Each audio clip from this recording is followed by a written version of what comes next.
You are listening to New York City's hottest online FM station, Who's Next NYC Radio, the best hip hop, R&B, Latin, reggaeton music, featuring DJ Loudmouth and Vero live weekly, breaking unsigned artists 24/7. Who's Next NYC Radio and WhosNextNYC.com. You can check the Real G Spotlight magazine. It's out every monthly issue, and you can get that at www.madcloud.com. Again, you get that at www.madcloud.com. It's called the Real G Spotlight magazine. If you would like to be on that, you can contact me on my Instagram at officialverog. And we could. You are now listening to Who's Next NYC FM Radio exclusively on Live 365 24/7 at WhosNextNYC.com. Your baby mama's favorite DJ. Go! DJ Loudmouth. We keep it turned up. Tri-State #1 DJ on your AM dial. The following program is sponsored by JM Empire Media and Productions. Hey guys, welcome to the Real G Spotlight TV show here with your host, Vero G. Yes, and I got one and only on the other side of the show, my boy, Sensei, CJ Rivera. Well, he knows him by another name, but I call him by CJ Rivera. Yes. But you already know. I'm going to let him to introduce himself. DJ Soki, the Terror. Soki. So basically, I have many names. I'm known in the martial arts as Master Instructor, CJ the Terror, also known as Soki, head of the family. That's what it means by Soki. Master Instructor was given to me by Grandmaster Anthony and also by the Weaves organization. And Soki was given to me by Grandmaster Rick Valdez, Seafood Rick, out in Chicago. So those are my names. And where the CJ the Terror actually came from was actually my stepbrother a couple of years ago when I was competing in Puerto Rico for the very first time. He told me, you need to have a name. Right. So we was in the car. He's like, "Oh, your name is Carlos, and I'm gonna call you Carlos the Terror." Like, nah, that sounds whack. Weird, yeah. It sounds weird. So I was like, you know what? I said, vamos a ponerte así. So I got Juan in my middle of my name, so we're gonna put CJ. I remember counselors back in the days was like, "Yo, stop that Papito, Pito nickname, and you should start out with the CJ." So that's what I put CJ. It was born in Puerto Rico, and it left Puerto Rico, and it's still with me ever since then. Aww. And it was all of us. We was in a car ride going into I forgot what we was going. So me and my stepbrother Hector at the time, brother Hector Kilchikavitz. You know, he was we used to be cool and whatever, but certain things happened. Yeah. We talk about that today. We're gonna get to a lot of stuff today when it comes into the a lot of martial arts stuff. Okay. Talking about what goes on in the martial arts and also how to protect yourself in this time of need, and also talk about certain incidents that happens in the news when it comes to certain martial art aspects of stuff. So that's about it. Talk about the two books I have right here. Yes. I'm in volume 46. My Grandmaster Jay's in that volume with me.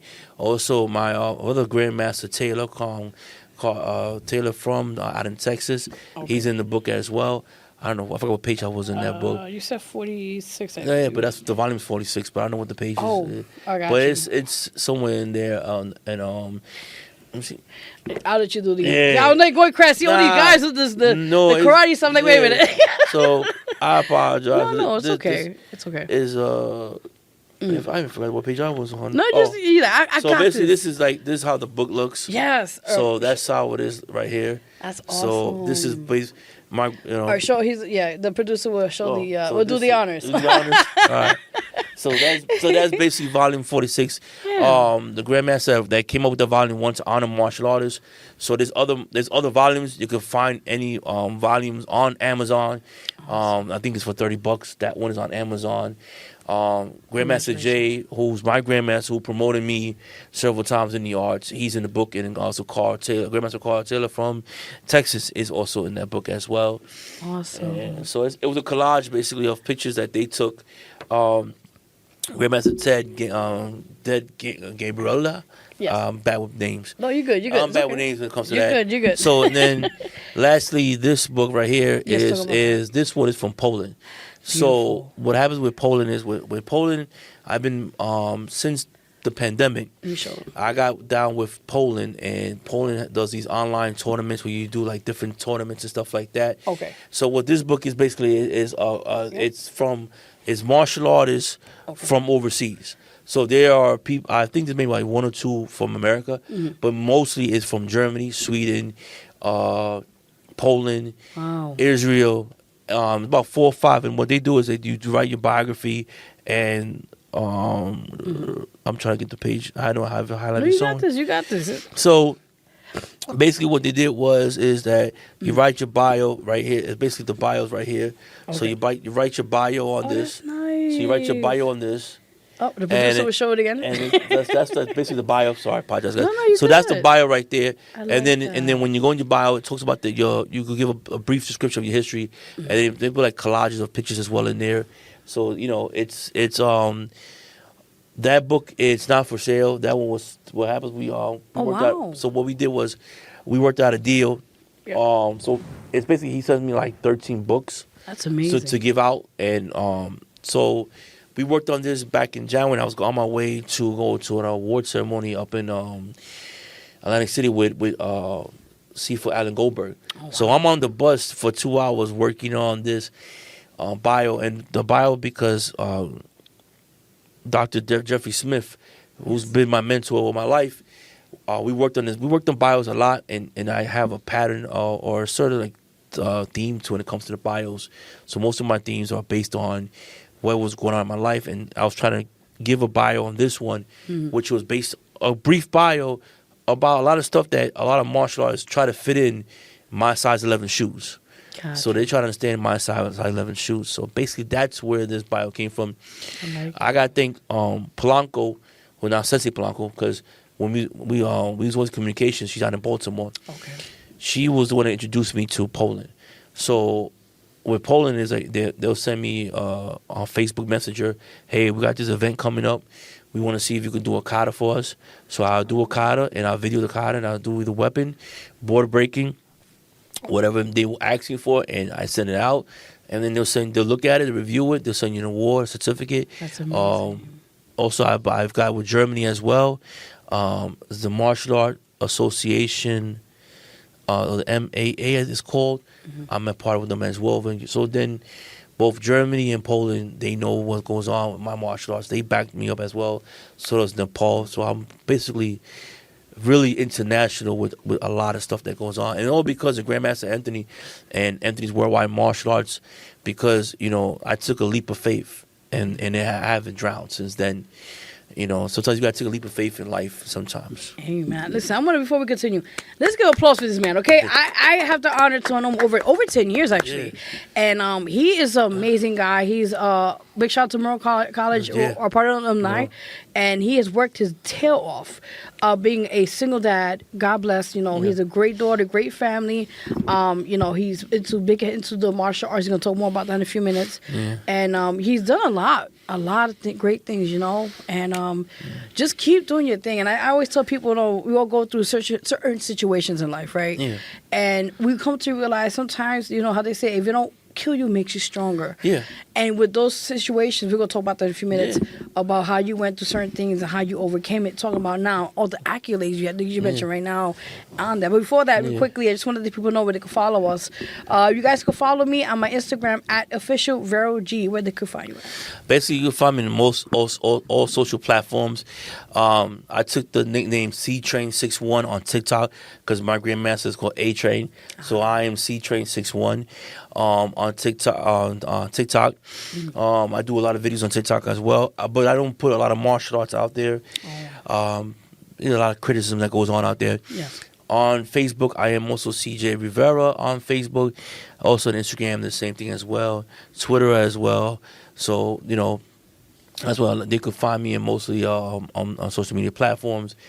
And that's about, I'm here in New York, the Boogie Down Bronx, proud of being in the Bronx and proud to be a Monroe alumni. How that became was very deep, and we're gonna go into a lot of stuff, guys. Oh yeah, we're gonna go into a lot of stuff because there's been a lot of bunchiche and a lot of fuego. That means gossip, people in English. Gossip, basically, guys, gossip that goes on, and I've been silent because if you look at the Bushido Code, I think one of the main thing in the Bushido Code, which is 8 codes, is basically 8 virtues that you live by. And I think the first one should be self-control. And anything in life, you have to have self-control and be in control of what's going on, no matter what is coming at you, whatever storm there is.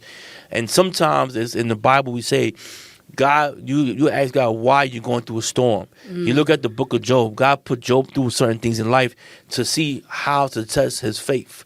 And if you go through that in life and you pass the test of faith, Job went through everything in life and took away everything that was there, and he still had his faith. So you go through the trials and tribulations, and you go through the storm. Sometimes, why you take me to deep waters, Lord? Because your enemies can't swim.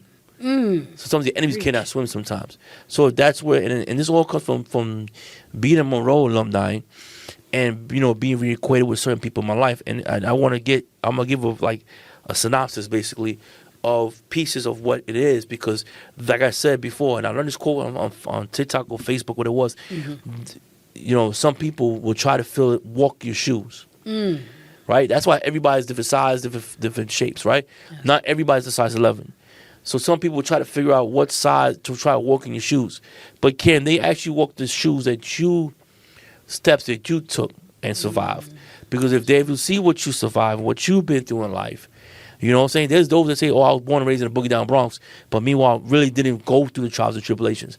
I'll go into it briefly because I can't really go into it because it's a lot of personal stuff out there. Yes. You can't go into too much, but you can say what you've been through in life. And those individuals say, I got receipts, or I got this about CJ, but don't know the syllabus, don't know what goes on in the martial arts, don't know what goes on really. And I do these podcasts with, shout out to Veronica and Jason as well, because I come on these platforms to express my knowledge, not to bash nobody, not to talk negative about nobody. Yeah. We did Rolling 6-1 to try to bring enlightenment to some people to see what goes on in my life.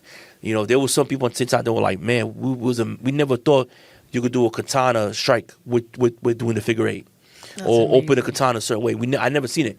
I had one TikToker literally told me that this is out in Detroit. Okay. He said, I never seen someone open the katana the way you did. Wow. And he was like, where you learned it from? I said, I taught myself. That's amazing. And that's once again, guys, and that's where I want to give a brief description of everything that goes on in life and all these accolades there is. Because when I came into Monroe, I only had high school diploma, junior high school paperwork. I had auxiliary paperwork from when I started when I was 17 years old, which I done almost 3,000 hours of community services. Wow. So there's a lot in there that people don't understand. I met borough presidents, I met congressmen and stuff like that as well. We're gonna go into all that little by little, and you're gonna unravel the onion, because the onion got many layers. Everybody has layers. Like like Shrek said it to the donkey in the first movie. Ogres are like onions. Onions have many layers. We have many layers. You can't figure out somebody in one day. Yeah. Just because you said it's somebody's house or somebody's car or you saw people around, you don't know what they went through in life. Very true. Now, before we get into anything you mentioned, I do want to touch base about the docufilm which you mentioned. Yeah. Big shout out to you and GM Prime Media who made this happen. That was a fire. Definitely. It was a fire because everybody. Yeah. It was fire because we was getting so much. It was crazy. You guys got a lot of attention out of it. Yes. Well, I'm gonna tell you something, and I told Jason the same thing. I said, Jason, this documentary is gonna be fuego. It's gonna be fire because there are gonna be those out there that are gonna try to shut this down. And I told Jason, we're not gonna shut this down because what happens is that when you talk the truth and preach the truth, it's gonna come out that what's going on. And what happens is that I was a part of a circle that. And like my friend, shout out to my good friend Sensei Mike, because Sensei Mike has become that brother I need, a brother that I need. And he said like this: what does CJ wants to do? You need to stop listening to those that are trying to tell you what to do. And that's what I was trying. That's what I was doing. I was doing what people told me to do, and not doing what I wanted to do with my heart. And in my heart has always been to try to create something that Dr. Smith taught me how to help the youth. I mentor the youth with him. I go back to my school, Monroe College, and give back to the youth. So that's what the documentary was. It was basically me and Jason, and unscripted. There was no script. This was just off the script. It was based on what I present at Monroe College, but a PG. version because I couldn't give the raw rated version. Yeah, it had to be clean a little bit. They had to clean it up because, like I said, I'm not gonna go too deep and too personal because I have a daughter and I don't want my daughter is not ready to accept the things that there is. Yeah. Everything has to be brought out like slowly, like a baby crawls and then they run and they walk and there has to be like that. Yes. So shout out again, and I have had people have looked at and my coworkers have looked at it. Some of them, That's amazing. some of the caseworkers looked at it and it can, now I've been calling Show Enough and all this other stuff, as well, and then going back to my roots again, knowing that I was weak in a certain area in my martial arts, studying hard for 3 years on jiu-jitsu and getting my blue belt within 3 years, you know what I'm saying? So it's a lot involved, you know what I'm saying? And that's where, like, Roni was where Roni means somebody that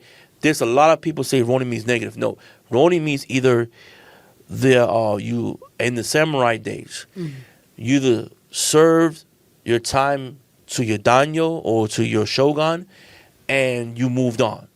Or like what happened with 47 Ronin, they became 47 was because their daimyo they was betrayed by somebody, but they could not seek revenge. But because they decided to seek revenge, that was against the code, and they had what they had to do was called subuku, which means that you're going to commit suicide, and you have to commit suicide by basically disemboweling your stomach. So you take your sword and you cut yourself in the stomach. That's that's what it is. So that's what I took the word Roni because I felt like I was a Roni. I always been a Roni because even though I had teachers, I was still out there going to tournaments by myself. I was self-promoting myself, doing everything on my own. Nobody ever said, here's $100 for you to go compete, or here, we pay your bus ticket. The only people that was there was my mother, Dr. Jeffrey Smith, some other people within my circle that was there, but nobody from any of the schools I was a part of. Wow. So, that's what it was. We're going to go into a lot of that stuff because it's a lot to unravel because it has to be unraveled because now, 3, 4, 5 years later, it's like you ever see the Homer Simpson meme where he comes out the bushes and now people want to say things and hide back in the bushes. Exactly, yeah. And then you forget that when you get a title in the public view, right, your title, it will be out there. I remember when I was 17 years old, P.O. Barfield was my auxiliary coordinator, and he told me, now that you're an auxiliary officer, it's not going to be Rivera on the New York Times or newspaper that done something wrong. It's going to be auxiliary. So whether you be a pastor, deacon, grandmaster, whatever it is, if you look at if you do wrong, it's going to have that title attached to it. Yeah, so true about that. And I just want to say I commend both of you guys for this amazing storytelling on what you have gone and encountered and went through, and you survived so much. And, like I said, it's called Ronnie 61, right? Yeah, Ronnie 61, Ronnie 61. It's out now on YouTube. You guys can check it out. Go on Veronica G's page. Like I always go on Vero G's page. It's okay. And you go on Vero G's page, and you can get it right there, guys, and gals, and everybody out there. Definitely. Because it's an actual story about my life. And it was crazy because you had certain individuals that when they heard it, then they came out of the woodwork and really told the truth of how they felt about me. And then that's how you find out. Because I never disrespected nobody in the martial arts. No. I'm going to be honest with you. I never disrespected nobody in martial arts. When this was all the negativity that was going on, grandmaster and your grandmaster is supposed to take care of everything. And people within my circle, within Anthony's Worldwide Martial Arts, says, we got you, CJ. We're going to take care of this. And that's why I stood silent and I held self-control. Every time I came on these shows was to promote what I was trying to promote and tell my side of the story. Yes. But then you have, like I said, once again, they are trying to fit in that size 11 shoe and don't understand what's going on. Like the same thing with you in the music, right? People will try to bash somebody, but don't understand what's going on in the music industry, or don't understand what is to sacrifice. Yes, so much to get into life. Very true, very true in many ways. And I feel like overcoming what you went through, what I went through in different situations, but kind of similar. I feel like, we overcame that. We're all the warriors. We're the ones that, even whatever they kind of throwing at us, no matter what, you're still here. Yeah. You're getting accolades. People cannot even reach to your level. So it's like what it was. And we could start this out like this. When growing up, right? Growing up in the Bronx, right? There's those says, I was raised in the Bronx. I grew up in the Bronx. I was raised in the Bronx. Yes, I was in a blue-collar neighborhood where it was a working-class neighborhood, right? But you still, when you left that working class neighborhood, you still had to bump into certain areas. 183rd and Rider, 183rd and Grand Concourse. You had to go. I spent some of my time, a lot of my youth on Hunts Point, Seneca, playing basketball in front of the building.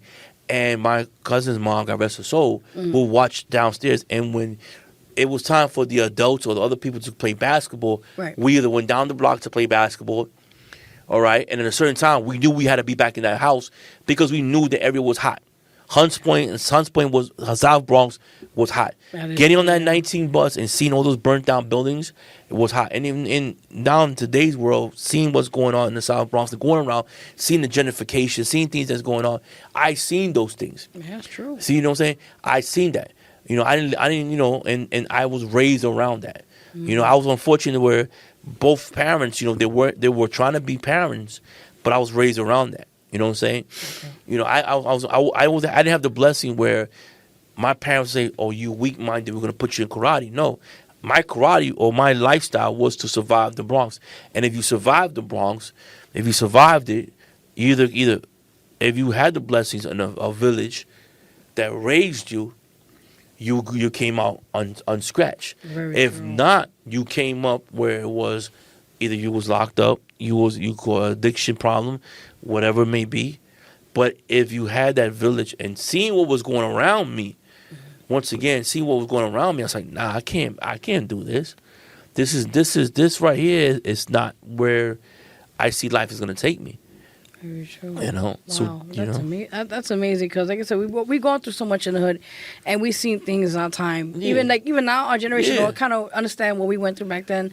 And like I said, you going through bullying, cyberbullying, you went through so much, and going through that a little bit. We'll talk about that quickly. How did you overcome it? And tell the viewers are watching now, how could they overcome that as well? Because cyberbullying is really a big thing. What I want to do is I have a quote that I love, right? And there's a quote that says, "Not knowing the truth doesn't make you ignorant. Not wanting to know the truth is what makes you ignorant." Yes. Right? So ignorant or uneducated, like we say.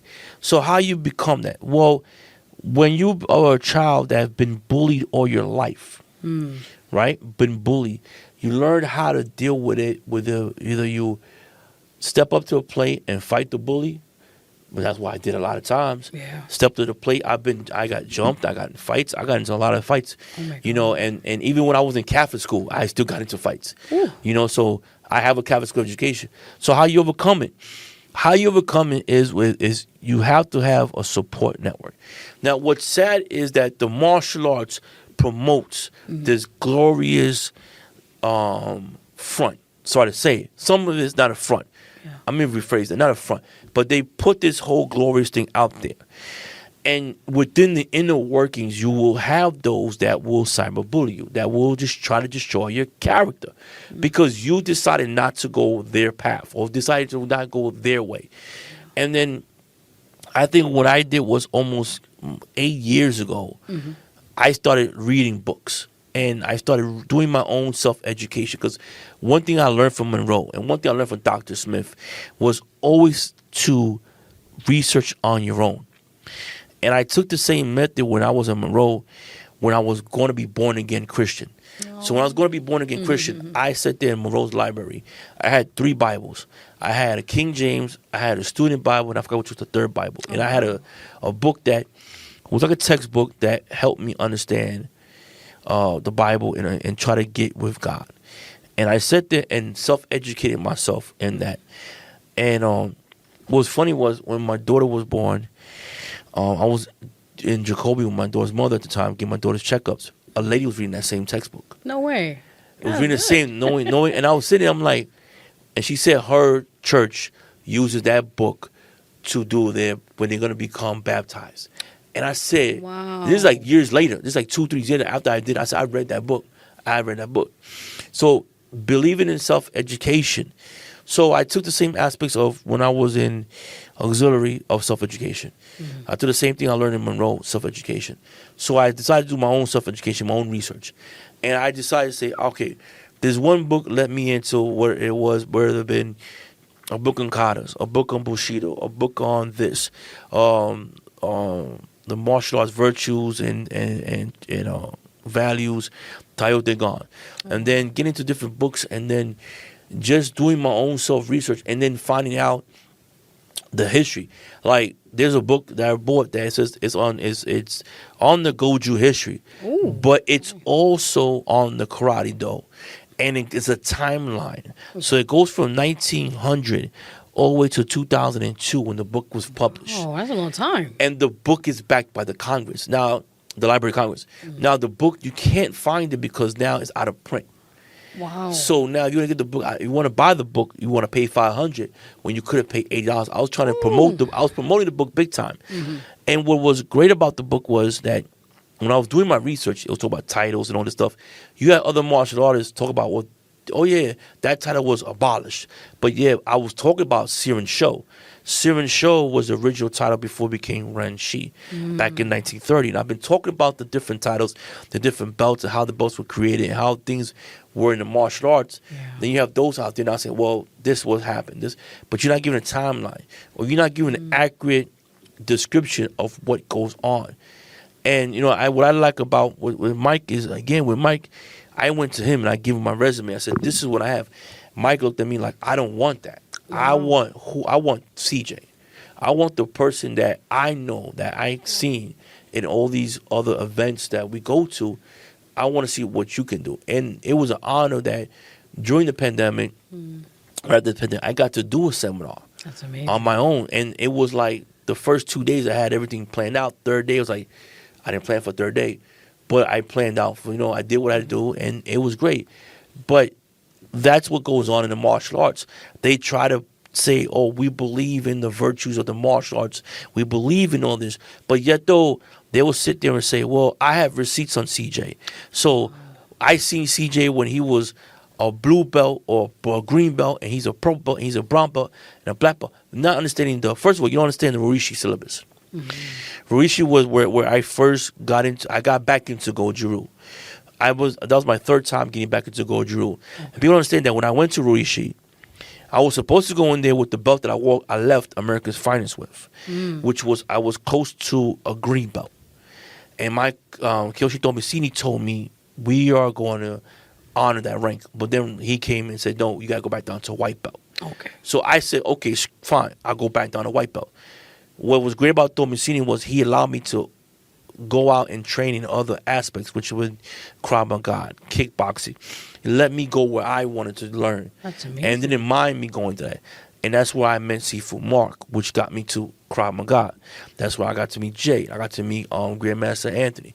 The person that actually introduced me to Grandmaster Anthony was Grandmaster Jay, and it was also man, my mind went blank now. Okay. Danny Bowden. Danny Bowden. So Danny Bowden, Grandmaster Danny Bowden, and Grandmaster Jay was the one that opened the door, opened the door for me to speak to Grandmaster Anthony, which Grandmaster Anthony, who's a veteran, who was disabled because of his combat. But before his combat, he was a well-established martial artist already. He already he was established in martial arts. But what happens is that on the East Coast, they don't know what goes on in the West and the Midwest. It's different. So they don't know so they out of it's like we say, because of social media now, you can see what goes on. But at that time, you didn't know who these people were. You might have known who they were, but you wasn't focused on.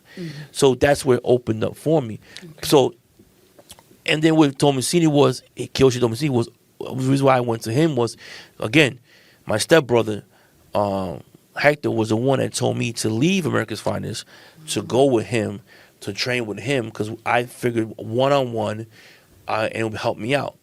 You think you understand the syllabus. With us, it was when you got to intermediate belt, right? So in the beginning belt system that we have for Rishi was white. Then you had a belt that was white, was a white belt with a yellow line on it. Then you got your yellow and black, orange black. Then it was blue. Then blue and black, then it was green and black, then it was three different color browns, and then you got your black belt. That's how Rishi was. Once again, people out there talking about certain things that they don't know about. They don't know Rishi's system. So, and then what happened was Tomisini is a great martial artist. His style was Okinawa Kempo. So he didn't know Rorisha Goju. So how I learned how to break down and edit videos and look at videos and learn katas on the internet and getting Skype and all this other stuff was through him, because Tomasini didn't know Goju. He did not understand. He understood martial arts. He had a foundation for martial arts. He had experiences in martial arts, but he didn't have an understanding of Goju-ryu. It was different styles, different systems. So I was looking at it was, I'm coming into this individual to learn. I love Goju-ryu because I when I was with Dr. Jeffrey Smith, when I was starting in Monroe, we were studying Goju-ryu, and then we studied twice in two different places. It didn't work out. Certain people left, but Smith already had his black belt in certain areas. So I wanted to continue on with Goju-ryu, but didn't know where to go because I didn't know how to look at it in New York. But now here we go. So he had every kata on a tablet. So every kata means every kata, and every belt you learn a new kata. So that's how it was. I was the one that introduced the side to Rorisha Goju-ryu because I felt as though that I love the kamas. That was the first weapon. I love the kamas. I love the weapon. So I wanted to introduce a new weapon. So I learned the side. And then someone helped me out with how to flip the weapon, how to do it. But I learned the side through YouTube, through different people. So I brought the side into the whole game. What happened was, when I was at the purple level, I already earned my black belt in Appley Rangers. And at the time, I was invited by Kiyoshi. I was invited by Kiyoshi to go up to a black belt test that he had. Oh wow! And when I went to the black belt test, that there was, I had my black belt for the Krav Maga on, but I had also my gear for karate as well. Oh. So I had both of I said, if they want me with my color belt Goju-ryu, I wear my color belt Goju-ryu, but I wore my black belt as in Krav Maga. And this was Yushikai Dojo, I forgot the Grandmaster's name. So I was there, and then later on I was told I was not supposed to wear my black belt because I didn't have a black belt test yet for karate. Oh boy, the politics. So the politics of getting in martial arts. So Shion Cruz basically. So Shion Cruz said I could not wear my black belt ever again because I didn't go through a test. And then I felt kind of low. I felt okay, fine. I didn't mind. So when Grandmaster Jay heard about what happened, Jay gave me a black belt in his system that same year that I got my Krav Maga belt. But again, I didn't want to wear it because I was told several times that I could not wear my black belts in those systems because I never got tested. Jesus. And then I felt like giving up on karate because what Tomasini was, I felt that for 2 years I was stuck on the same kata, which was Cypher, and I wasn't feel like I was getting motivated. I lost the motivation. So when Cruz told me, come to my school and I'm gonna promote you to a brown belt. So we were supposed to do the brown belt. During the time from May all the way to July, it was more than 5 classes because I have everything screenshot that we did. Wow. And that's why I send you guys the information, everybody else information, so they could know that God forbid something happens to me, they know this was happened. Exactly. So during that time frame, I was going from work to White Plains, New York, take an Uber, and go train with him. Okay. And then that's how it started out with Cruz. But during the time I was with Cruz, during the whole time my martial arts journey, I was always training with different people, learning Kali with Guru Daniel Santos, which actually was Bruce Lee's right-hand man. What? So he would have seminars in New York, take those 2 days of seminars, learn the Kali sticks, sharpen the Kali sticks once a year when I went to Pittsburgh, because they had a Kali program as well. So I'll sharpen the Kalis. Krav Maga. Krav Maga that we learned was law enforcement Krav Maga. So I'll add my law enforcement experience in the Krav Maga as well. So what happened was, it was supposed to be a contract I signed with Cruz. This, once again, with people that don't know what was done. Okay. I was given a contract in May. And this was the contract. Oh. Hold on, guys. Hold on. Sorry, guys. I apologize, guys. It's getting intense now. Hold on. No, because people you got to hear the truth. Yes. And there's people out there that's lying, and they try to manipulate, and they're trying to tell a story that they can't tell. Yeah. And I've been saying this for years. So it was a contract for a brown belt with the black line. Then 3 months later, we was gonna go for the black belt. Right. What happened was that July, he changed it. Cruz said, we're going to give you a black belt. Now, instead of the martial art community, some was like, oh, it's great that he's going to get this. But we never heard that before. But if you never heard about it, then it has to be, again, in all the books I read, I can name every book that I read, it's up to your grandmaster, to your sensei, to your shihan, to whatever title they were given. If they felt that you was ready for that title, yes, go for it. And I went for it, and we've trained exactly how the test was gonna be. That Thursday, I once again went to White Plains, New York. Took my Uber ride for a couple of minutes up to his dojo up in Dobbs Ferry, I think it was, whatever it was.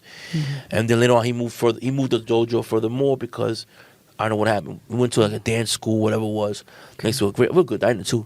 Good diner, good pizzeria over there. Not bad, not bad. Yeah. So we go up there. So he drops me off. Like he would drop me off at the train station. So I said, well, my train, is I don't want to wait in that train station because it's kind of dark, whatever it was. I wasn't scared, but everywhere it was kind of sketchy where it was at. Okay. So he dropped me off at White Plains, and a certain individual wanted to be a part of the test. I told him, all right. I was not a fear. I'm not scared of nobody. I have no fear. I've been in plenty of situations where I have no fear. And I said, I have no fear. Yeah. I just don't want the person there.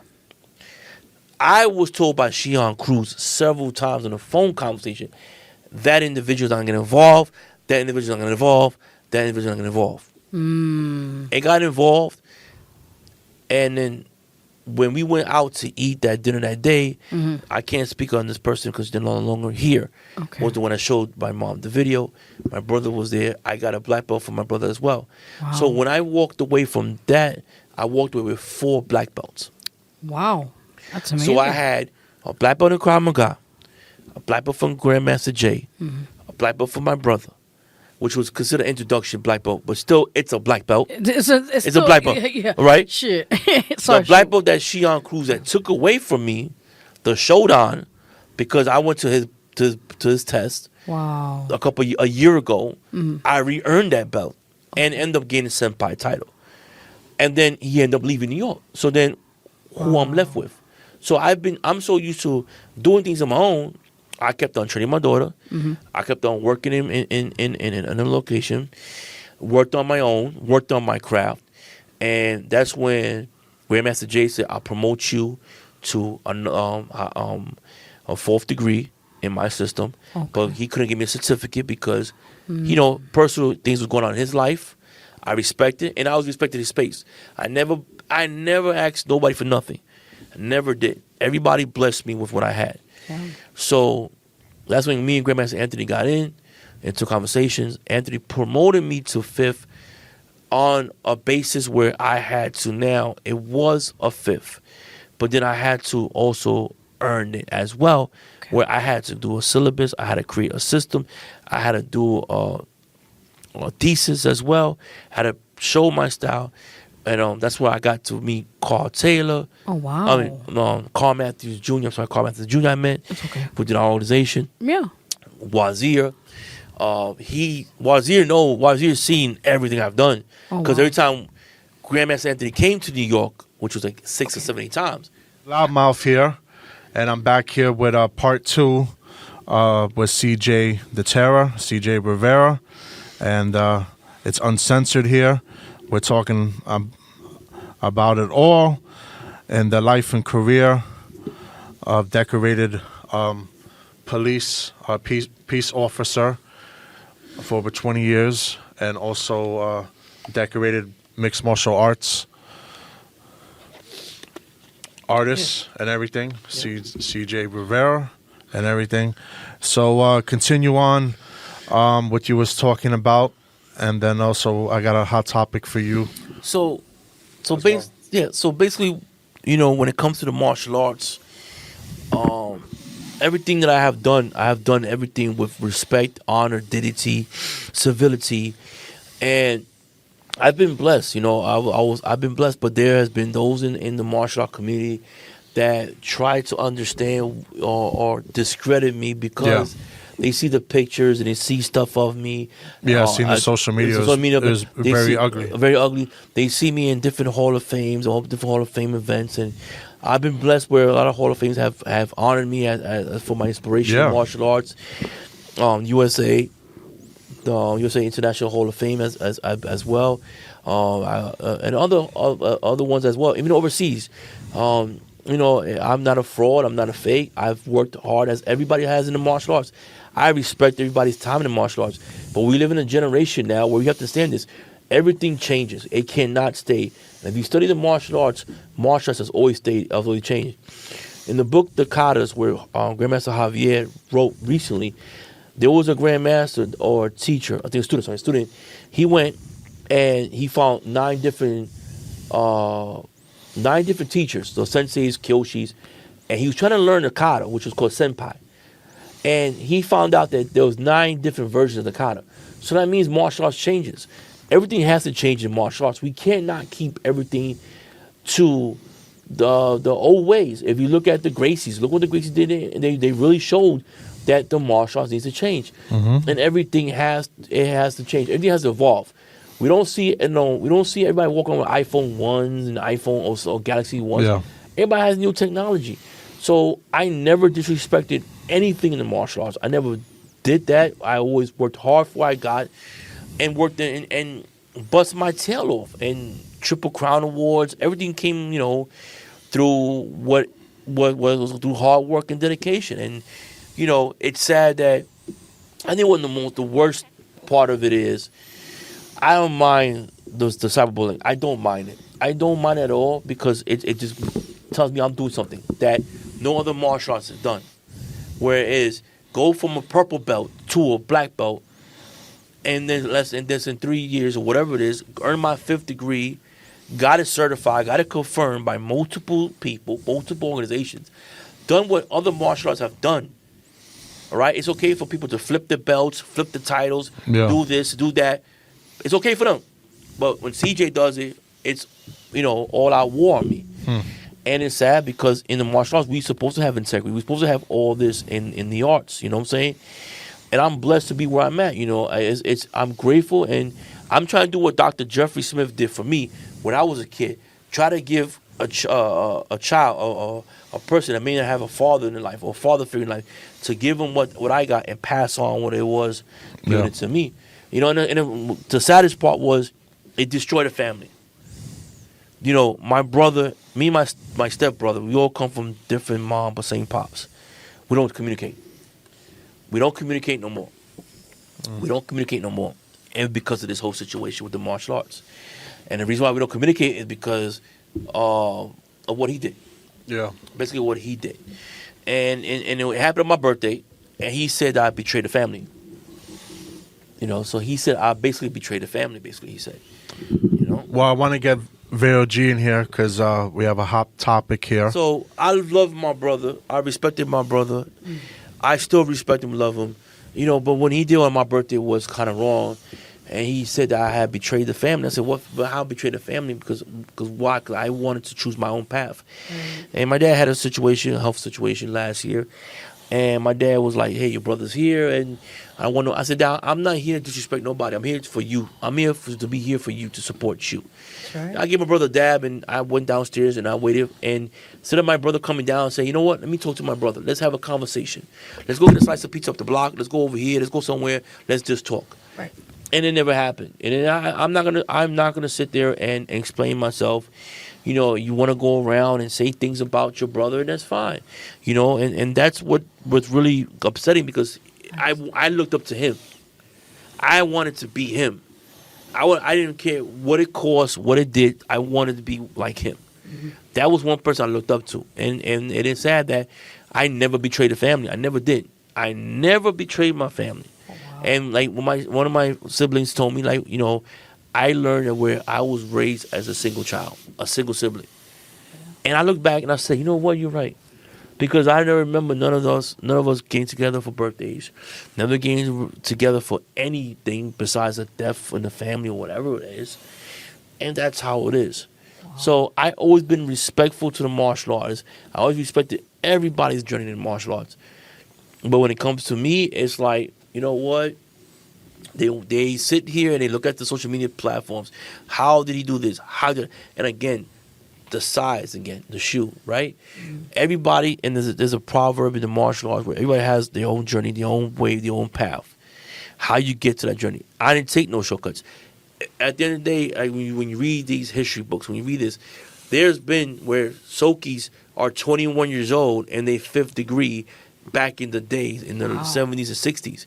You know, they're there, and that's all it is. It's a title. If your teacher, your sensei, feels though that you earned it, and Graham and Sifu Rick gave me the Soki title was because so I can run my own business, so I can help those in the martial arts, and that's what Soki means. Soki has many meanings to it.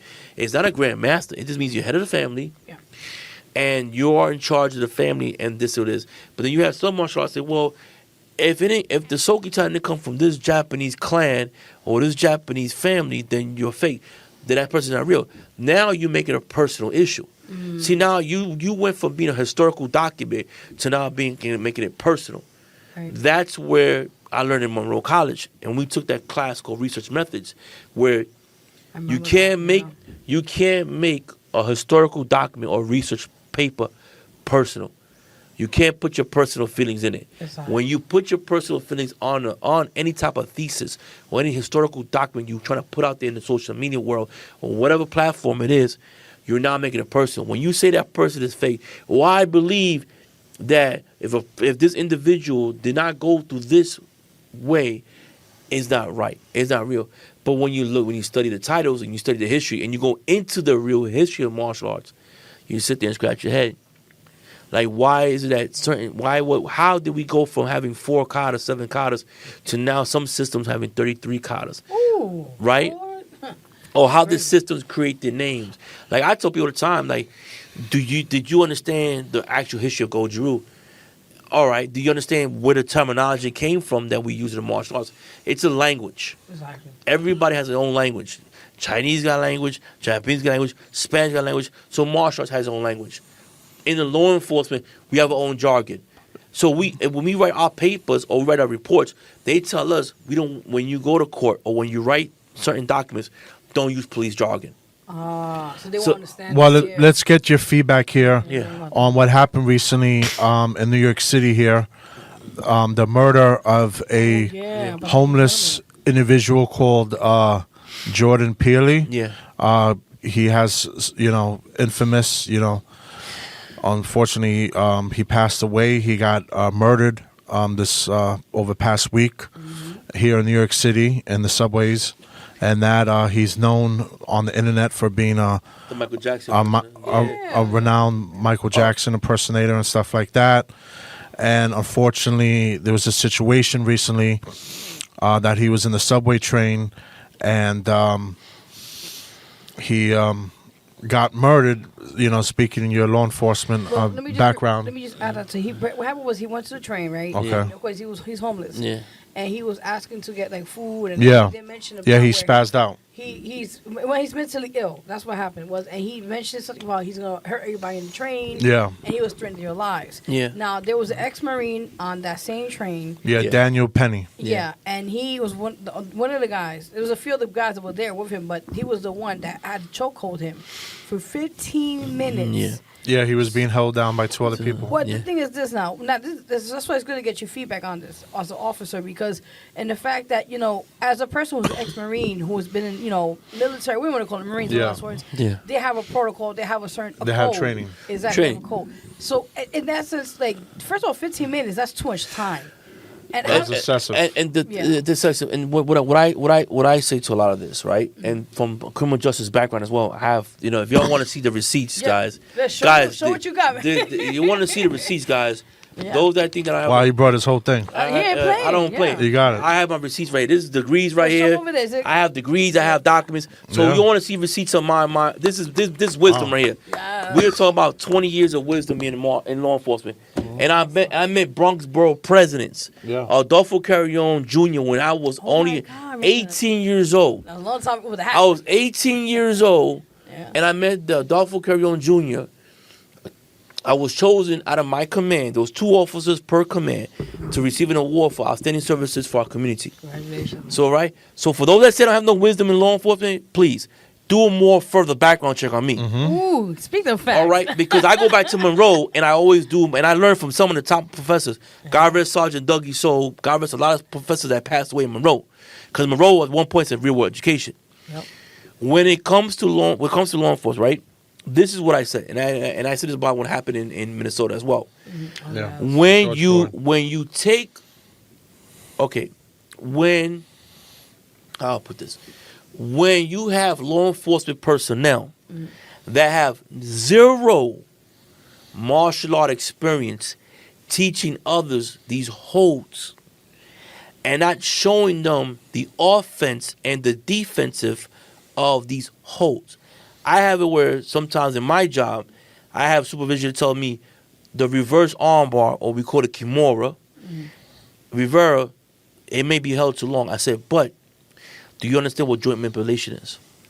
So if you can articulate what you're doing, and I understand the human body. In martial arts, you understand the human body. If you read the Bubushi, and the Bubushi has a whole thing of the body. And the book of katas from Javier, he wrote 3 books, Tuate, which is also goes into joint manipulation as well. But when you take away the law enforcement, military, whatever it may be, you take away that martial arts experience, somebody that has the years and experience in martial arts. When you take away that person, now you may say, wait a minute, Rivera, but that don't make no sense. It does, because you're teaching somebody a hold that they don't know the offense or the defense. And you got to remember that the tools on our belts are not offensive, they're more of a defense. Now, when it comes to the choke, we know as a martial artist, and you can see on TikTok and a lot of the stuff, a choke hold, you can only hold a person for no more than 5 seconds. Right? Okay. The normal person to be incapacitated, if you look at it, could be 5 seconds. It could be different. But at the end of the day, reverse chokehold. Naked chokehold, yeah. We call that rear naked choke. Yeah. Okay. Rear naked choke. But the way he had a rear naked choke was more of Yeah. It cut off his circulation. a circulation, and where it was that he had the weight Stopped of his his breathing. arm. The way he had the choke was from here to here. This is the choke he had, right? That is called a long arm rear naked choke. So a long arm means that your forearm is on there, and now this forearm, now you putting pressure on the head.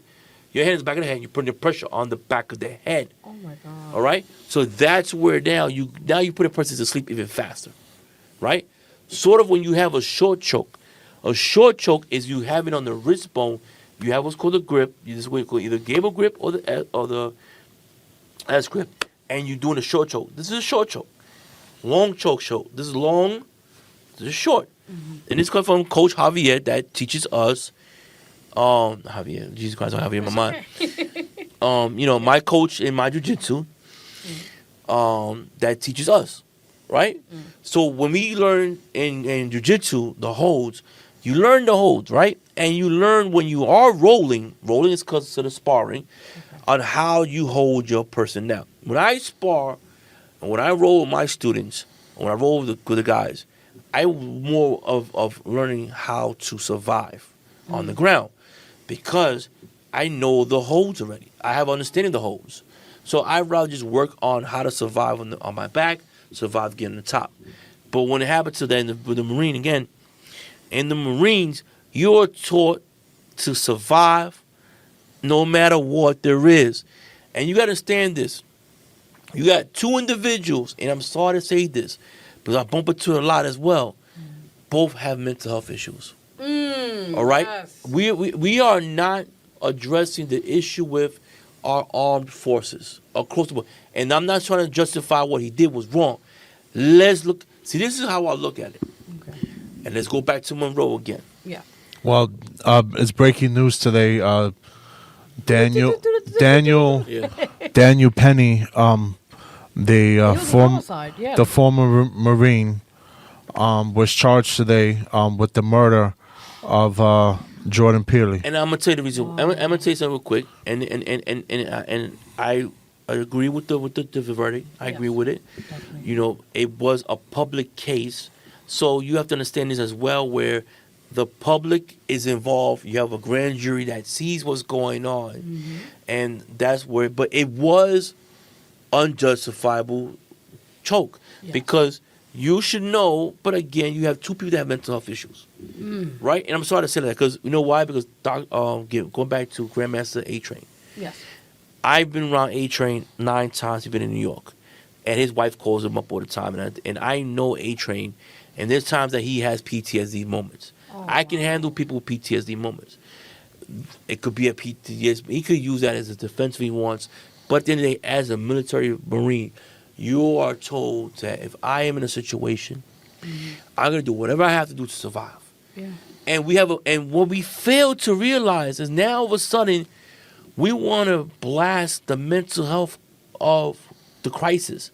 Mental health has been a crisis since 1988, since the 80s. So many years. Because yeah. it was when we go back again to Monroe, back to Dr. Smith's educational psychiatry 101, the de-institutionalization of the mental health facilities, right? Here goes another thing. What happened? We had a pandemic, right? Yes. From my experience with the mental health in my environment, did you understand that it was at one point it was a 42-hour hold before the pandemic, after before, right? A 3-day hold, Something like that, right? 3-day hold Okay. for anybody that had a mental health problem to get them medicated, to get them proper medication. When we had the COVID-19 hit, every hospital was like, okay, he's coming with a mental health, 7-hour hold, less than 7 hours. You know what? Sit down. We'll give you medication. Go about your business. Yeah. So we had an issue where now you have a mental health population that was not getting diagnosed properly because of COVID-19. Now COVID-19 is gone. Now we want to address a mental health crisis that's been going on for years. Yeah. The DSM-4, the DSM-5 has all stated the mental health that goes on. And again, it goes back again, like when you, and I said this in one of my videos, as a martial artist, if you're teaching self-defense, when I teach self-defense, right, and this is one of my secrets, and I say this all the time, and I said all the time, I teach you the law enforcement way. Now, I understand I made 2 mistakes in law enforcement. That's my fault that I made those mistakes in law enforcement. I stand up for my responsibilities and the mistakes I made in law enforcement, but I still have a pedigree that unmatchable that anybody speaks to you will tell you. When I teach the Kali sticks, when I teach any weapon, I'm not teaching you hit the person in the head with a weapon, Right. right? And when I see other martial art instructors, teachers, whatever titles that you call yourself, you're teaching people how to hit them with a stick on the head. Wow. You teach them how to hit them in certain areas. I call that a red zone. I don't teach that at all. What I teach is I teach you to hit the green areas. Now, the only time you may hit the red area is with the groin or the stomach. But you know where to hit them at. Because at the end of the day, you got the spleen, you got the heart, you got all this going on. So you learn it in the law enforcement aspect. So when I teach it, I teach you the Article 35, I teach you the penal code way, and how to use the codes. And to tell you that once you get the choke, let go of the choke. Yeah. You know, it's sad to have a situation like this to bring the mental health that's been going on. We have a mental crisis been going on throughout the city for decades. And the North, it's like, you know, like if you remember the old cartoons, where you had the cartoon and the cartoon characters sweeping the rug, pick up the rug and throw the dirt, and the rug goes over it until you see like Jesus Christ. Now we have a problem, and that's what it is. That it's a mental health problem that we have, and it's a lot of misdiagnosis going on, you know, and you know, we're not monitoring our mental health, and that's an issue that this mayor inherited from a previous mayor that really never dealt with the mental health crisis that there was going on. Because we've been dealing for years the mental health problem. And I tell you, I consider myself a master's degree in the streets, basically, when it comes to dealing with mental health. Man, you got stories. I could have stories, and I have Telemundo stories on the corner. But the thing is that I know how I learned that when I'm on the train, and I understand that there's certain individuals on the train, I will not, unless it's a life or death situation on the train, you let him go. You let him go. If he's want to sit there and beg for food, beg for money, let them do what they want to do. As long as they, and this is why when this is what I look at. As long as they're not in fact committing a crime in my presence, whether I be law enforcement or I'm a civilian or whatever it is, because you got to understand, you're in law enforcement 24/7. Yeah. No matter what, you take that oath, you're a law enforcement 24/7. I don't care what people say. You're a law enforcement 24/7. But I take that again, going back to Monroe College again, going back to the education again I got from Monroe, my bachelor's degree in criminal justice. Again, you learn about that. In fact, committed. And what it was now we're going back to learning case laws, which police departments should have been doing case law studies, and wasn't. And then going back to constitutional law, what I learned in Monroe, constitutional law, I got an A in that class. The hardest class to take was that class. But you got it done. But I got it done. You know, despite what was going on, I got it done. I was told I had a dyslexia issue, learning disability back in the days. Still get things done. And you motivate, and you look and you motivate your child, you motivate your kids and stuff. But it's, once again, it's where it's a mental health crisis that we've been dealing with. And and nobody is like, you take this, like this is a map right here. You take it, we take a keyboard and you sweep it under the rug. Now you are sitting here, we have a mental health problem. Okay, what are we doing for them? Now you're trying to say, you know what, we're going to do adult community centers for the adults that, you know, but Too late. Too late. Way overdue. Too late. Yeah. And the thing is, like, most of these people, why they want to go to shelters? We don't have police in every shelter. We have security guards in every shelter.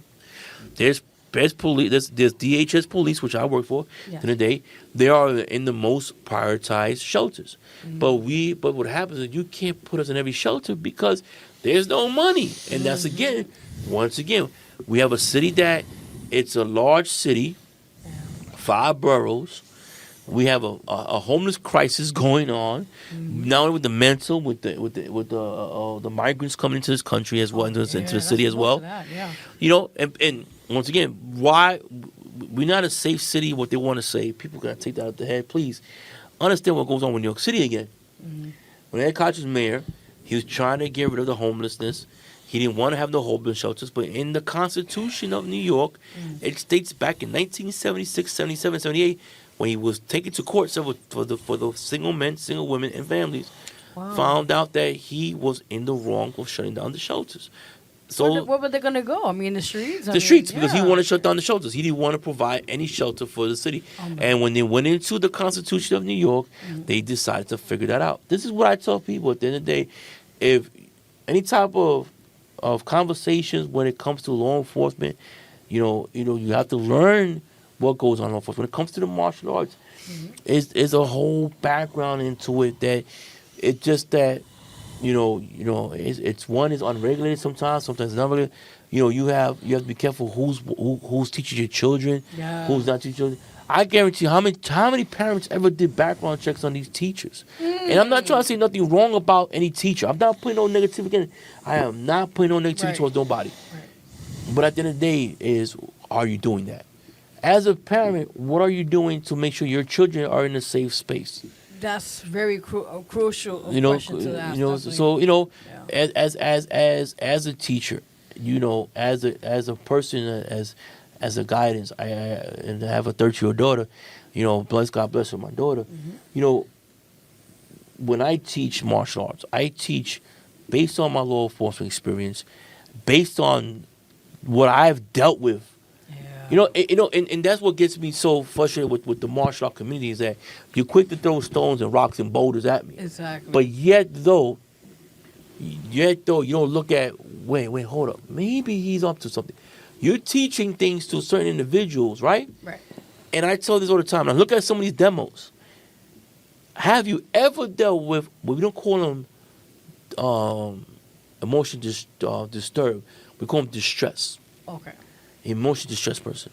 Have you ever dealt with an emotion distressed person in real life? Have you ever, in fact, been in a situation where you've been with an emotion distressed person? A few of my exes, yes. Yeah, yes. But I'm telling as an instructor, I'm telling you as an No, instructor. that's- yeah, no, as that's an instructor, different, martial arts instructor. No, it's different. No. It's a whole different ballgame.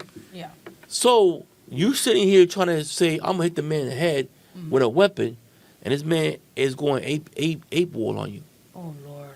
right? Crazy. Yeah. Have you ever dealt with, some of these guys, some of these when you have somebody in that realm, you can't tase, you can't pepper spray, you can't use a baton. You can't, It's illegal now. Yeah. you know what I mean? But I'm saying as a law enforcement aspect, right? I'm a law enforcement. I know sometimes I can't use it. I seen where off on YouTube everywhere officers have used. They have used their tasers on people that have mental health problems or somebody who's on that height, and it's like it don't work. So, are you teaching for either the money, or are you just teaching it just because you was taught that? Very true. And as when I do my training is that I use my criminal justice background, which once again Yes. I have receipts of there. When I went to Monroe with just my junior high school diploma from Our Lady of Angels. I did go to Catholic school. That's what kept me straight and narrow. That's good. My high school diploma, my IEP evaluation, and every certificate I did in security, where I had supervisor's course, loss prevention, fire prevention, 8-hour, 16-hour, multiple. Man, did everything. Basically in security. Yeah. Brought in everything from law enforcement, from award of merit, by my Bronx Borough President certificate, my letter of commendation for helping for 9/11 now. That's amazing. Wow. Everything I brought in there, my part-time peace officer, which it continues on because when I renew my regular peace officer status, it gets renewed with that. My part-time peace officer status, all my auxiliary training that I got. I did things in auxiliary where I can't even say what I did in auxiliary because we can't mention it. But I did a lot for my community where it was some of it was dangerous, some of it wasn't. I was 17 years old with a police badge.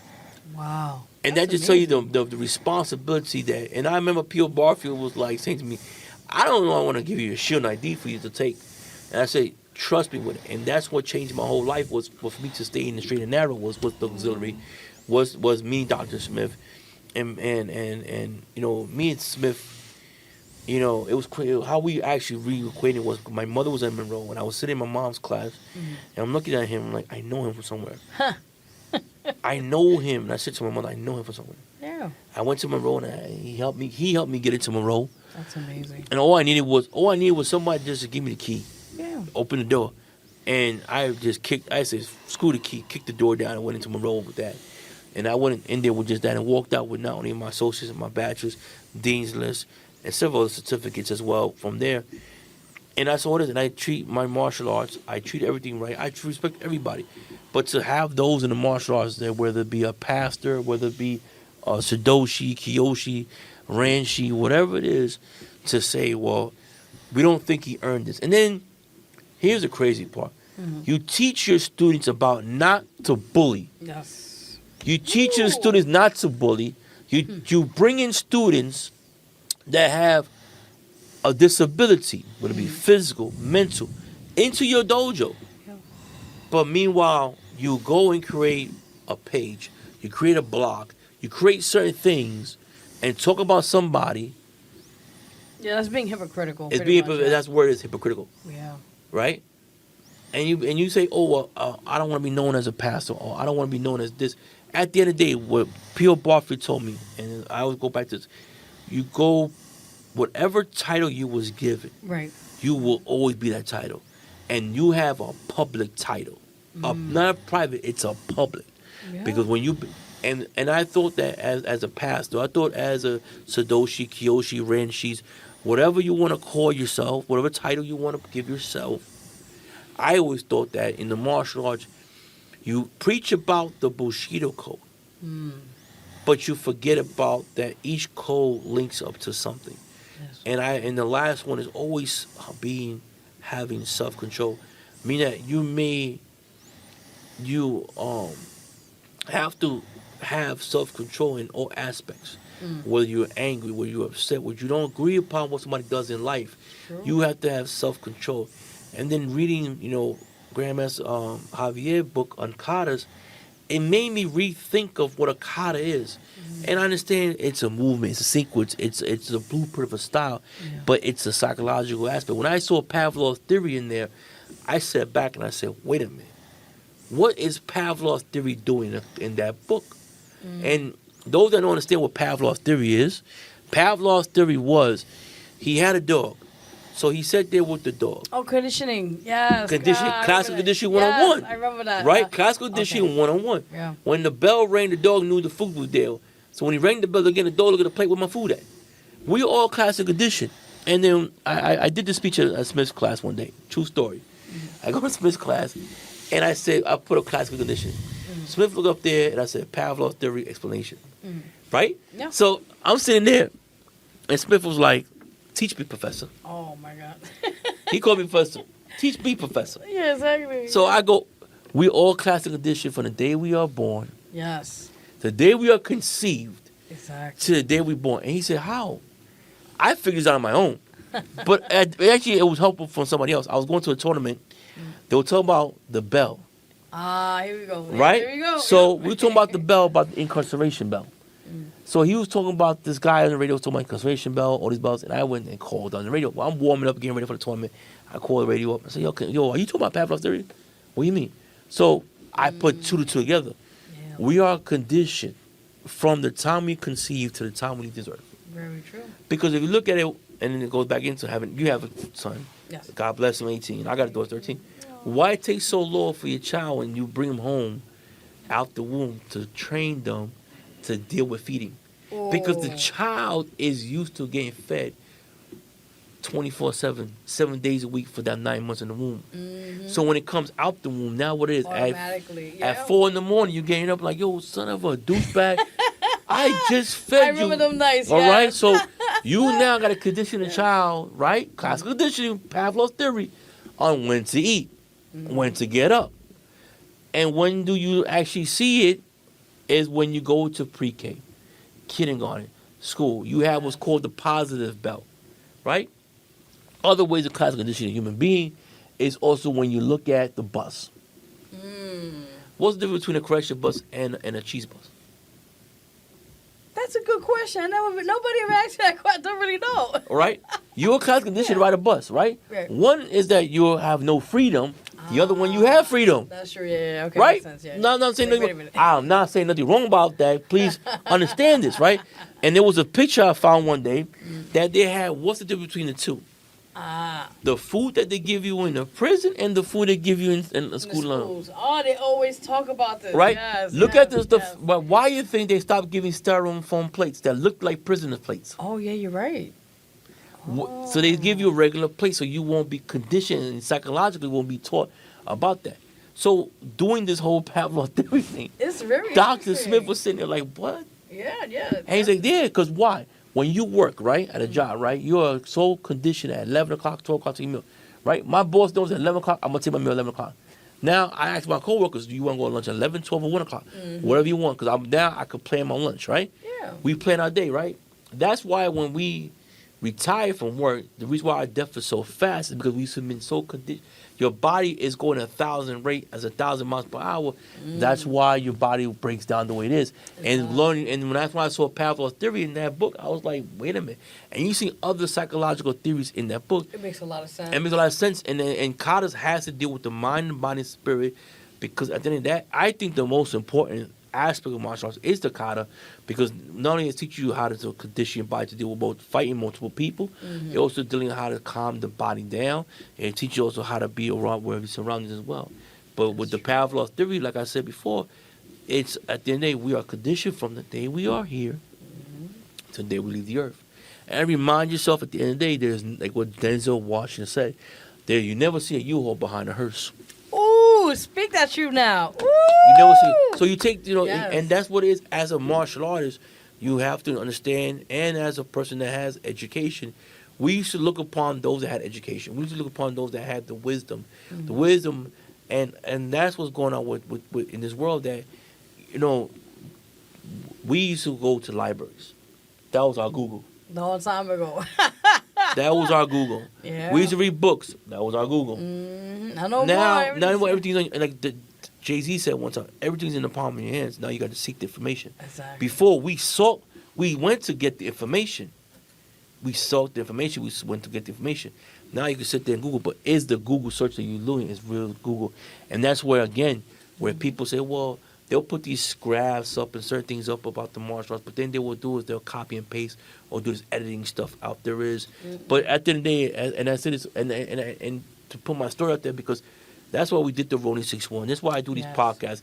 Because why is that I feel as though that there are those that are trying to tell my story and then lie and manipulate and then will say, oh, yeah, I did do that. Or they will sit here and say, oh, I know where he lives at. I'll knock on his door, but he's gonna call. I will not call the popo or nobody. I think the most crazy thing was I was at an event and I see this individual and I'm like, okay, I'm going to tell you, stay away from this individual as much as I can because I know me and this person has heat. I know we have heat. And I go get my food and the individual came up to me. Now the individual is engaging me in threatening behavior. Jesus. Right? And threatening, and he's trying to play. At the end of the day, the Saint card and the halo and everything's going to be over him because of the political clout that he has in the martial arts. Wow. And threatened me several times. Said, let's go outside. Now, I know what it means by going outside, bro. I came from the South. I was born and raised in the Bronx. So you already know that term. I already know. And first of all, I wear a uniform also. Yeah. So why would I go outside? And at the end of the day, I'm not going to jeopardize what I work for. I got a pension. I got health coverage. I got everything there is. So why would I jeopardize me fighting over something that was given to me by somebody? Yeah. And then the who's in and then they like what Mike says all the time. Says, hey Mike, there's no overseer on a lot of this stuff. That's true. There's no overseeing on that stuff. So again, when I say when it comes to like with Coach Jorge, people are not saying Coach Jorge.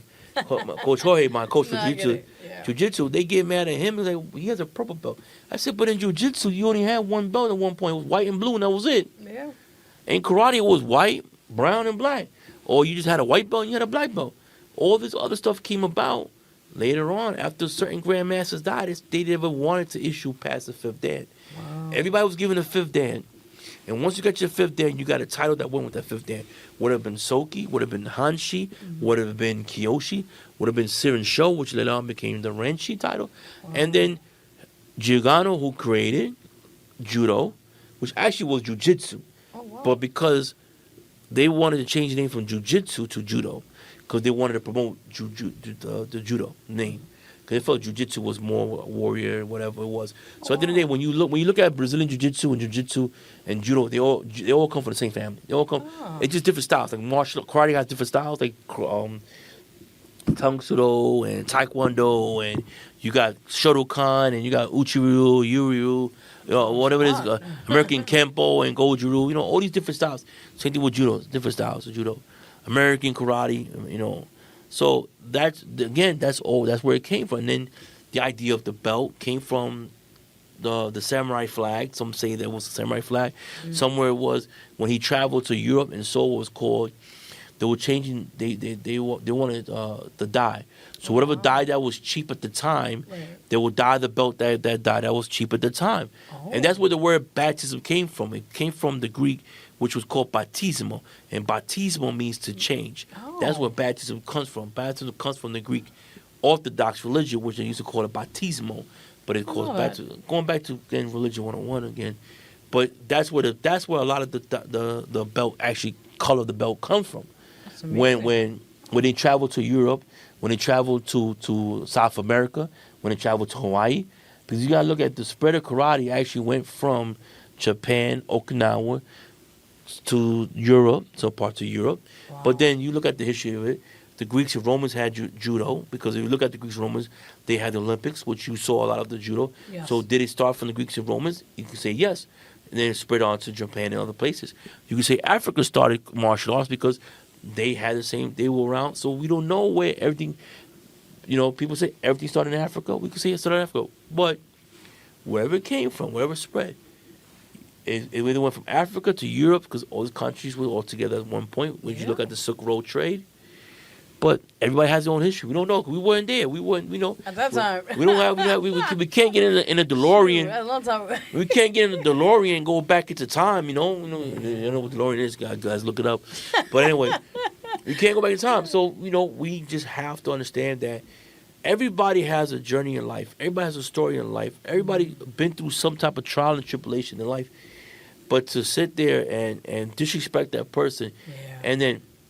I like what my Grandmaster Carl Matthews said one time. He said to this individual, he says, in the book of Matthews, it talks about gossiping and how not to gossip about others. And he said, I'm not gossiping. I'm talking about, I said, yes, you are, because at the end of the day is, if I were to pull your coattail, you've been that individual, whether somebody in your family was done wrong in a tournament, you complain about that person. But meanwhile, you complain about the person, but then meanwhile you're at the event shaking their hand. Don't forget that. Crazy. But no. I just want to add, because we have to leave soon. Yeah.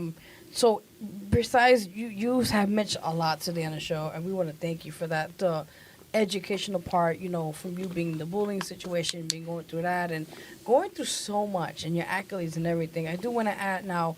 Is there any tournaments or anything you're doing for this year? Well, this year, what I'm doing now, I said to myself that a lot of the tournaments I'm doing now, I'm slowing down because of age. and because of age and because the thing is, I have completed a lot of what I wanted to do in the martial arts. Win championship belts with Germany, and win championship rings with when we had the pandemic, we had the Zoom tournaments with California, so winning champions, and just more focus on teaching now. So tournaments, I'm looking at Tap Out for Cancer. I do that one every year. That's amazing. So to Tap Out for Cancer, even I won my first silver medal last year with them in jiu-jitsu. Jiu-jitsu, I got involved in it not to be in tournaments. Not to be in tournaments, but to add to my resume, because in the martial arts, if you're not, it's 5 ranges. You got long, short, middle, and then the ground. 4. I think I'm sorry, 4. It's okay. So maybe 1 more, 2 more karate tournaments there is maybe, and then maybe once maybe next year 1 or 2, but nothing like, it's not gonna be like what I did in the past where I was doing like 13, 14 tournaments. Yeah, you was back to back. I was going from New York to Rhode Island. I think I think the best time I ever had was when I got to go compete in jiu-jitsu last year. I think it was last year. Was it Wildwood? I think 2 years ago. I think it was more than that. 2 years ago. It was Wildwood. Wildwood was one of the best ones I had. I got to meet a friend of mine on Facebook, Coach Wright. He was out there with one of his students, and he was like, "You by yourself?" I said, "Yeah." He ended up being my coach for the tournament. And it was kind of cool because I got to meet somebody that I became friends with on Facebook. But it's all about, tournaments is great. I've done what I could do. It's not my fault that at my age that these martial arts schools couldn't find competitors that wanted to go against me in tournaments. If I did find a competitor against me, I had fun with it. And enjoyed it, and it's all about friendships and the bond you build. But when it comes to the tournaments right now, is I try to stay away from a lot of it because there's all the bonchinche and all the politics and the politics and again with the bullying and all that stuff. And I try to avoid a lot of. That's the type of person I am. I try to avoid it. And plus, my schedule. I don't have Sundays off like I used to have Sundays off. I had weekends off for almost like 8 or 9 years. Wow. So them 8, 9 years when I worked at my old site, I had weekends, so I could go everywhere I wanted to go. Yeah. Now I have to put in for a Sunday off, and hopefully I get that day off and stuff like that. But so far Hall of Fame events, having fun. I got to meet some cool. Got to meet somebody that was really cool. At the last one I went to, that was great as well. That's amazing. But man. As martial arts guys, and the closing guys, if someone is doing something different you don't like about it, instead of just sitting there and try to bully the person, because you could be charged for bullying, and people need to understand that as well. Yeah. It's a crime now, Yes. you know, and people do commit suicide over bullying, over the simple things of social media. So be on the lookout when you do things out of the norm, like I said, and you know, if you don't like it, then unfollow the person. You don't have to sit there and disrespect the Take that person. nonsense. No, you don't. You know. To close out quickly, any shout outs, and lastly, your social media. So any shots, I'd like to really thank you guys, because you guys let me come out here and talk about the experience and Let stuff. it out, man. And you know, again, Grandmaster Anthony and Anthony's Worldwide Martial Arts, my whole Anthony Martial Arts family, Washington Heights Jiu Jitsu. I gotta say something, man. Them guys have really took me in. And it's a small class size, guys. I understand my coach don't got a black belt, but he has the knowledge from Victor Shaolin, which is his coach. They have really helped me out and been there for me. And, you know, my family and friends, you know, Mike, Grandma, you know, Soki, Mike and them. And, again, Dr. Smith has always been that one person. I always tell him he's my spiritual father. Because I never had a father figure. I never had a father. And having him be that father for me, and then, you know, my uncles being my father. Well, losing my uncle a year ago has been hard too. So, you know, Smith has been that father figure. And for a lot of us in Monroe, we've been blessed, been privileged. If you have that one mentor in your life, or somebody in your life, enjoy it. You know, I lost my uncle suddenly. We're losing people suddenly, and if you have that one mentor, appreciate that person. Dr. Smith is one of those that, at 7 years old, and the values I learned from him over a 30-year friendship, and I go through everything for him, and shout out to him and my mom and everybody in my family, and then like I say, you know, you guys again, because you allow a lot of those in this world to come in to experience themselves, you know, as a musician, as artists, because martial arts is an art. Yes. So we are artists as well, and just be grateful for what you have in this life. Amen to that. You know, because you never know what tomorrow may bring. You know, and you know, just be grateful. You know, that's, you know. Awesome. And wow, what a way to close the show out. And social media, one more time. Oh, social media, you can find me on Facebook on CJ Rivera.